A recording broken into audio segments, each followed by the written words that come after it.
Kofi n'avait jamais demandé une vie facile. Mais il n'avait jamais imaginé non plus que tout s'effondrerait aussi vite. Il se souvenait encore du rire de sa mère, doux comme une berceuse, qui remplissait leur petite maison chaque matin. Elle chantait pendant qu'elle préparait le petit déjeuner, et même quand il n'y avait presque rien à manger, elle trouvait toujours une manière de rendre ce moment spécial. Son père, fatigué par le travail, rentrait tard, mais il ne manquait jamais de sourire à ses enfants. Il disait souvent qu'un homme pouvait être pauvre, mais qu'il ne devait jamais être vide de cœur. Et Kofi y croyait profondément, parce que dans cette petite maison, malgré le manque, il y avait de l'amour, et pour lui, c'était suffisant pour rêver d'un avenir meilleur. Mais un jour, la maladie est entrée dans leur vie sans prévenir. Au début, ce n'était qu'une fatigue inhabituelle, puis des douleurs, puis des silences de plus en plus longs. Sa mère, autrefois pleine de vie, s'affaiblissait chaque jour un peu plus. Kofi ne comprenait pas vraiment ce qui se passait, mais il sentait que quelque chose de grave était en train de leur échapper. Il observait son père, inquiet, essayant de cacher sa peur derrière des gestes ordinaires. Et puis un matin, sans bruit, sa mère ne s'est pas réveillée. Ce jour-là, Kofi a compris que certaines absences ne se comblent jamais. Le rire avait disparu de la maison, remplacé par un silence lourd qui semblait écraser chaque mur. Son père a essayé de tenir, de rester fort pour ses enfants, mais la vie ne lui a pas laissé le temps de guérir. Quelques mois plus tard, il est tombé malade à son tour. Cette fois, Kofi savait déjà ce qui allait arriver. Il regardait chaque jour son père perdre des forces, sans pouvoir rien faire. Il voulait être courageux, mais au fond de lui, il avait peur. Une peur qu'aucun enfant ne devrait connaître. Et un soir, cette peur est devenue réalité. Son père est parti lui aussi, laissant derrière lui 2 enfants seuls face à un monde qui ne les attendait pas. À seulement 12 ans, Kofi n'était plus un enfant. Il était devenu le seul pilier pour son petit frère Yao, qui n'avait que 5 ans. Trop jeune pour comprendre ce qu'était la mort. Trop jeune pour accepter l'absence. Chaque jour, Yao posait la même question, où étaient leurs parents? Et chaque jour, Kofi inventait une réponse, parce qu'il ne pouvait pas se résoudre à briser le cœur déjà fragile de son petit frère. Il lui disait que leur mère travaillait loin, que leur père reviendrait bientôt. Des mensonges nés de l'amour, des mensonges pour protéger ce qu'il restait d'innocence. Au début, quelques voisins leur venaient en aide. Un peu de nourriture, quelques mots de réconfort. Mais avec le temps, chacun a repris sa vie. Et eux, ils ont été laissés derrière. Lentement, presque invisiblement, ils sont devenus seuls.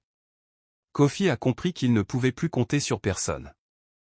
Il a dû faire un choix que personne ne devrait imposer à un enfant, abandonner l'école pour survivre. Il a commencé à travailler dans la rue, vendant des sachets d'eau sous un soleil brûlant.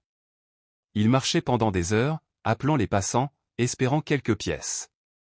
Parfois, il passait toute la journée sans rien vendre. Les gens le voyaient, mais ne le regardaient pas vraiment. Certains prenaient un sachet sans un mot. D'autres négociaient, comme si quelques francs pouvaient changer leur vie. D'autres encore passaient simplement, indifférents. Pour eux, Kofi n'était qu'un enfant parmi tant d'autres. Mais pour lui, chaque pièce était une question de survie. Chaque jour était un combat silencieux. Et pourtant, chaque soir, il rentrait avec un sourire.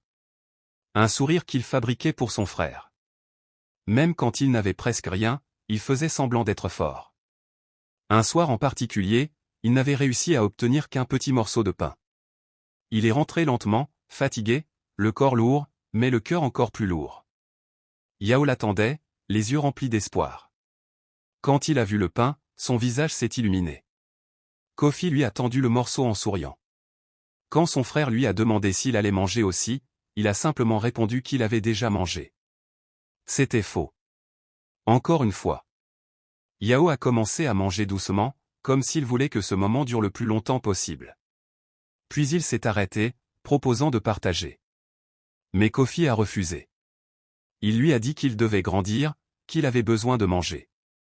Ce soir-là, Kofi a regardé son petit frère s'endormir, le ventre à moitié plein, pendant que lui restait éveillé, rongé par la faim et l'inquiétude. Les jours ont continué à passer, et le corps de Kofi s'affaiblissait. Il mangeait peu, dormait mal, travaillait sans repos. Mais il refusait d'abandonner. Parce que derrière lui, il y avait son frère. Un matin, alors que le soleil se levait à peine, il s'est levé avec difficulté.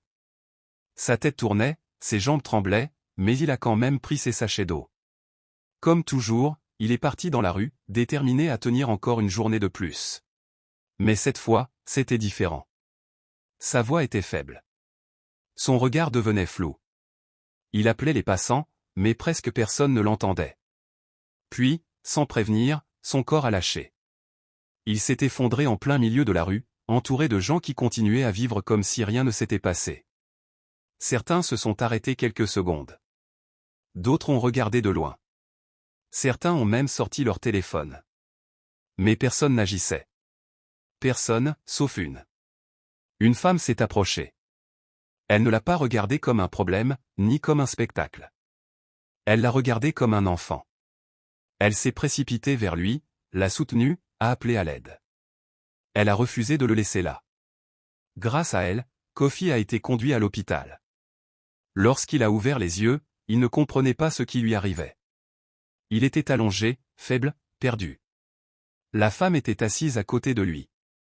Elle l'a regardé avec douceur et lui a posé une question simple, mais que personne ne lui avait jamais posée, comment il allait.